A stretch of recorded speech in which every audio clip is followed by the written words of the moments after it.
ओम नमो भगवते वासुदेवाय। भागवत पुराण सप्तम स्कंद 11वां अध्याय। मानव धर्म, वर्ण धर्म और स्त्री धर्म का निरूपण। श्री शुकदेव जी कहते हैं, भगवन मैं प्रहलाद जी के साधु समाज में सम्मानित पवित्र चरित्र सुनकर संत शिरोमणि युधिष्ठिर को बड़ा आनंद हुआ। उन्होंने नारद जी से और भी पूछा।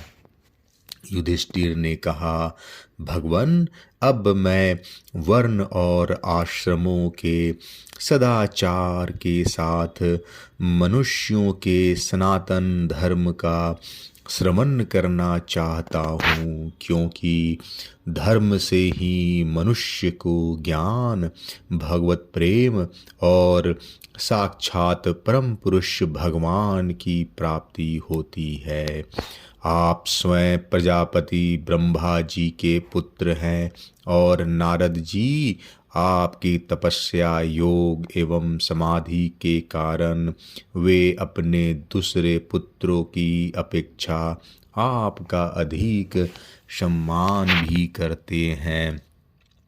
आपके समान नारायण परायण, दयालु और सदाचारी और शांत ब्राह्मण धर्म के गुप्त से गुप्त रहस्य को जैसा यथार्थ रूप से जानते हैं, दूसरे लोग वैसा नहीं जानते।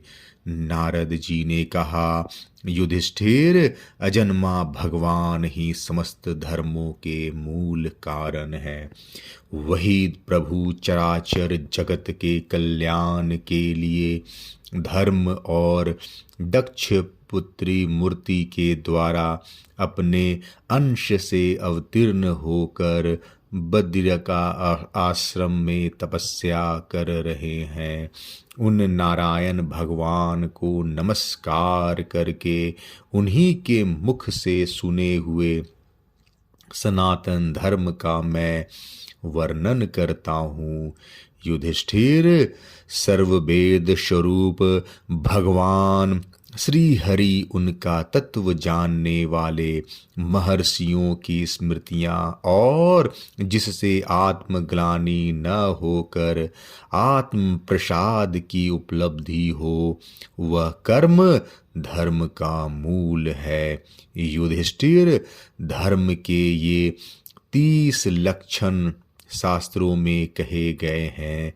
सत्य, दया, तपस्या, शौच, तितिक्षा, उचित अनुचित का विचार, मन का संयम, इंद्रियों का संयम, अहिंसा, ब्रह्मचर्य, त्याग, स्वाध्याय, सरलता, संतोष, समदर्शो, महात्माओं की सेवा, धीरे धीरे सांसारिक भोगों की चेष्टा से निवृत्ति, मनुष्यों के अभिमान पूर्ण प्रयत्नों का फल उल्टा ही होता है। ऐसा विचार, मौन, आत्मचिंतन, प्राणियों को अन्न आदि का यथा योग विभाजन, उनमें और विशेष करके मनुष्यों में अपने आत्मा तथा इष्ट देव का भाव, संतों के परम आश्रय भगवान श्री कृष्ण के नाम, गुण, लीला आदि का श्रवण, कीर्तन, स्मरण, उनकी सेवा, पूजा और नमस्कार, उनके प्रति दास्य, साख्य, सख्य और आत्मसमर्पण, यह 30 प्रकार का आचरण सभी मनुष्यों का परम धर्म है। इसके पालन से सर्वात्मा भगवान प्रसन्न होते हैं। धर्मराज, जिनके वंश में अखंड रूप से संस्कार होते आए हैं और जिन्हें ब्रह्मा जी ने संस्कार के योग्य स्वीकार किया है, उन्हें द्विज कहते हैं। जन्म और कर्म से शुद्ध द्विजों के लिए यज्ञ, अध्ययन, दान और ब्रह्मचर्य आदि आश्रमों के विशेष कर्मों का विधान है। कर्मों का विधान है। अध्ययन श्रवण करना चाहता हूँ। अध्ययन श्रवण अध्यापन, दान लेना, दान देना, यज्ञ करना, यज्ञ कराना, यह छह कर्म ब्राह्मण के हैं। क्षत्रियों को दान नहीं लेना चाहिए। प्रजा की रक्षा करने वाले क्षत्रिय का जीवन निर्वाह ब्राह्मण के सिवा और सबसे यथा योग कर तथा दंड जुर्माना आदि के द्वारा होता है। वैश्य को सर्वदा ब्राह्मण वंश का अनुयायी रहकर गोरक्षा, कृषि एवं व्यापार के द्वारा अपनी जीविका चलानी चाहिए। शूद्र का धर्म है द्विजातियों की सेवा, उसकी जीविका का निर्वाह उसका स्वामी करता है। ब्राह्मण के जीवन निर्वाह के साधन 4 प्रकार के हैं: वार्ता, शालीनता, शालीन, यायावर और शिलोक्षण। इनमें से पीछे पीछे की वृत्तियां अपेक्षाकृत श्रेष्ठ है। निप्रवर्ण का पुरुष बिना आपत्ति काल के उत्तम वर्ण की वृत्तियां का अवलंबन न करे। क्षत्रिय दान लेना छोड़कर ब्राह्मण की शेष 5 वृत्तियों का अवलंबन ले सकता है। आपत्ति काल में सभी शब वृत्तियों को स्वीकार कर सकते हैं। ऋत, अमृत, मृत, प्रमृत और सत्यानृत इनमें से किसी भी वृत्ति का आश्रय ले, परंतु श्वान वृत्ति का अवलंबन कभी न करे। बाजार में पड़े हुए अन्न उच्च तथा खेतों में पड़े हुए अन्न शील को बीनकर शीलोक्ष वृत्ति से जीविका निर्वाह करना रित है। बिना मांगे जो कुछ मिल जाए उसे अयाचित शालीन वृत्ति के द्वारा जीवन निर्वाह करना अमृत है। नित्य मांग कर लाना अर्थात यजावर वृत्ति के द्वारा जीवन यापन करना मृत है। कृषि आदि के द्वारा वार्ता वृत्ति से जीवन निर्वाह करना प्रमृत है। वाणिज्य, सत्यनृत्य और प्रवर्ण की सेवा करना शान वृत्ति है। ब्राह्मण और क्षत्रियों को इन अंतिम निंदित वृत्ति का कभी आश्रय नहीं लेना चाहिए, क्योंकि ब्राह्मण सर्ववेदमय और क्षत्रिय राजा सर्वदेवमय है। शम, दम, तप, शौच, संतोष, क्षमा, सरलता, ज्ञान, दया, भगवत परायणता और सत्य ये ब्राह्मण के लक्षण हैं। युद्ध में उत्साह, वीरता, धीरता, तेजस्विता, त्याग, मनोज, क्षमा, ब्राह्मणों के प्रति भक्ति, अनुग्रह और प्रजा की रक्षा करना ये क्षत्रियों का लक्षण है। देवता, गुरु और भगवान के प्रति भक्ति, अर्थ, धर्म और काम इन तीनों पुरुषार्थों की रक्षा करना, आस्तिकता, युद्धोगशीलता और व्यवहारिकता, निपुणता ये वैश्य के लक्षण हैं।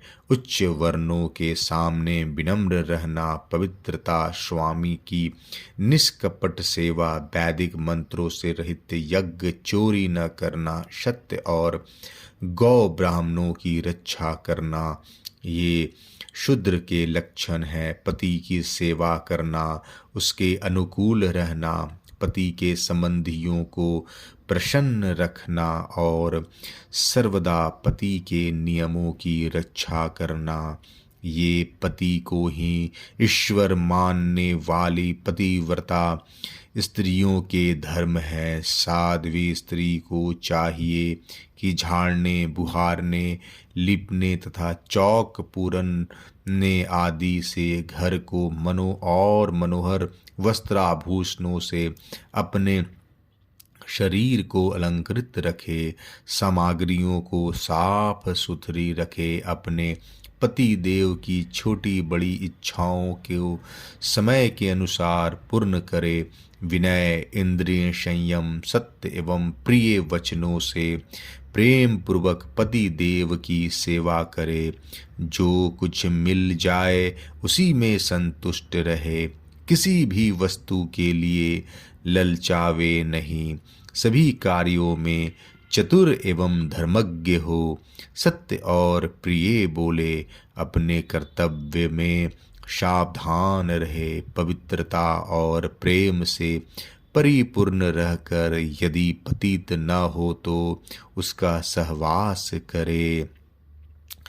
जो लक्ष्मी जी के समान पति परायणा होकर अपने पति की उसे साक्षात भगवान का स्वरूप समझकर सेवा करती है, उसके पति देव बैकुंठ लोक में भगवत सारूप्य को प्राप्त होते हैं और वह लक्ष्मी जी के समान उनके साथ आनंदित होती है।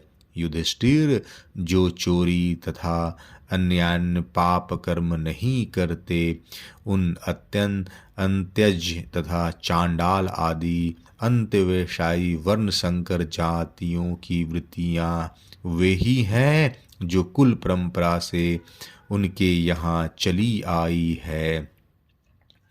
वेददर्शी ऋषि मुनियों ने युग युग में प्रायः मनुष्यों के स्वभाव के अनुसार धर्म की व्यवस्था की है। वही धर्म उनके लिए इस लोक और परलोक में कल्याणकारी है। जो स्वाभाविक वृत्तियां का आश्रय लेकर अपने स्वधर्म का पालन करता है, वह धीरे धीरे उन स्वाभाविक कर्मों से भी ऊपर उठ जाता है और गुणातीत हो जाता है। महाराज, जिस प्रकार बार बार बोने से खेत स्वयं ही शक्तिहीन हो जाता है और उसमें अंकुर उगना बंद हो जाता है, यहाँ तक कि उसमें बोया हुआ बीज भी नष्ट हो जाता है, उसी प्रकार यह चित्त जो वासनाओं का खजाना है, विषयों का अत्यंत सेवन करने से स्वयं ही ऊब जाता है। परंतु स्वल्प भोगों से ऐसा नहीं होता। जैसे एक एक बूंद घी डालने से आग नहीं बूझती, परंतु एक ही साथ अधिक घी पड़ जाए तो वह बुझ जाती है। जिस पुरुष के वर्ण को बतलाने वाला जो लक्षण कहा गया है, वह यदि दूसरे वर्ण वालों में भी मिले तो उसे भी उसी वर्ण का समझना चाहिए। 11वां अध्याय समाप्त। जय श्री कृष्णा।